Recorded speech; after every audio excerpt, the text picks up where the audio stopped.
Cones made out of cardboard are an excellent, affordable alternative to foam cones for crafting and decorating indoors. In this video, I'll show you how to make cardboard cones in any size you need, quickly and easily with just a few basic supplies. Let's get started.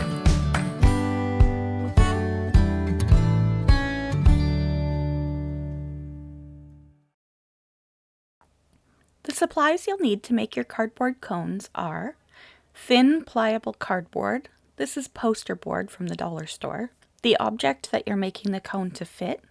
If you're not making the cone to fit a specific object, you can just use the ruler to measure your size. Any kind of ribbon or string that does not stretch. A pair of scissors. A straight edge. A ruler is great, but any straight edge will do. Double-sided tape or quick drying glue, and a sharp pencil.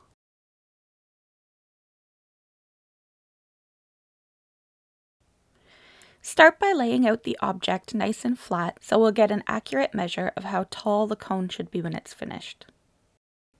Roll out a bit of string the same length as the object that you're making the cone for, and then add about 6 to 8 inches to that. If you're not measuring against a specific object, you can just use your ruler to measure out the length of string. It doesn't have to be super accurate at this point, just remember it's better to have too much string than not enough. Now we'll tie a slip knot as close as we can to one end of the string, and make sure it's really tight so it won't slip out. The size and position of the slip knot is not all that important. It just needs to be big enough that you can fit your pencil through it. Then we'll compare the length of the string from the tip of the pencil to where I'm holding it with my thumb against the object that we're making the cone for. This will give us the right height of cone. If you're not using the cone inside of an object and you just need a specific height, you can just measure the string against the ruler to get any height you need. With your thumb still in position, place it firmly on the very corner of the cardboard. Using your thumb to hold the ribbon or string and cardboard in position, use the pencil to hold the string tight and make a semicircle with the lead. Now we'll measure out 2 points of equal distance from the left side of the cardboard. I'm using 1/2 inch as a marker, but it doesn't really matter as long as it's wide enough for your tape to fit on. Using our straight edge aligned with those 2 marks we just made, we'll make a line all the way down the left side of the cone. Then we'll mark 2 corner angles to make a sort of tab on the left side of the cone. Again, these angles don't need to be a specific size, as long as the angle left on that tab piece is less than 45 degrees. Now we'll just cut along the curved line to make our cone shape.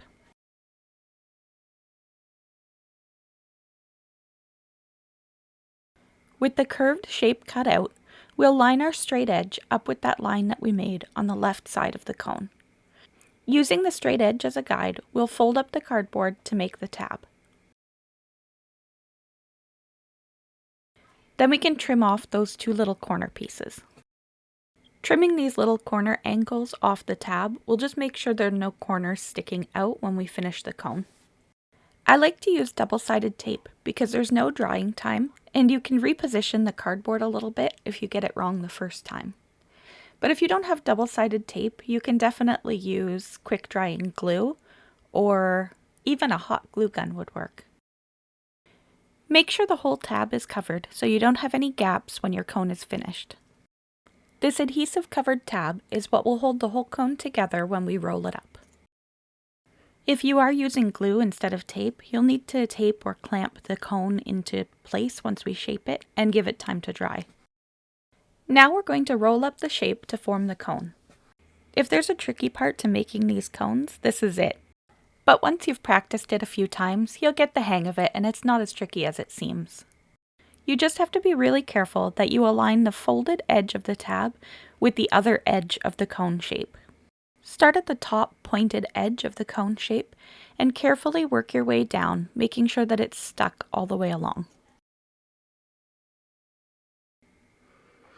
If the 2 edges of your cone don't meet perfectly at the bottom, don't worry at all. This can happen if the semicircle we drew with the pencil was a little bit off, or even if our alignment is a little off when we're lining up the edges and forming the cone. Luckily, it's an easy fix. You can just trim that edge off a little bit and the cone will still be perfectly fine. Having that nice crisp fold along the tab makes it a lot easier to align the two edges when you're folding up the cone. The downside to it, though, is that it can make the folded edge of your cone look a little bit pointy. If you find that shaping it with your fingers and flattening out that fold is not enough to keep it from looking kind of pointy and sharp, you can cut a strip of cardboard about 1 inch wide and tape it inside the cone over top of the fold. That will flatten out the fold and make it pretty much invisible when you finish your cone.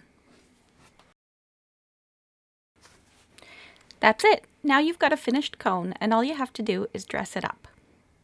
I'm using my knitted Christmas tree covers to cover this cone. If you're interested in making your own, I'll put the link in the description below. Aside from the cost, the best thing about using cardboard cones instead of the foam ones that you get from the craft store is that they can be stacked together and stored in a much smaller space. Thanks so much for watching this video. I hope you found it helpful. If you like arts and crafts as much as I do, don't forget to subscribe to my YouTube channel. See you soon!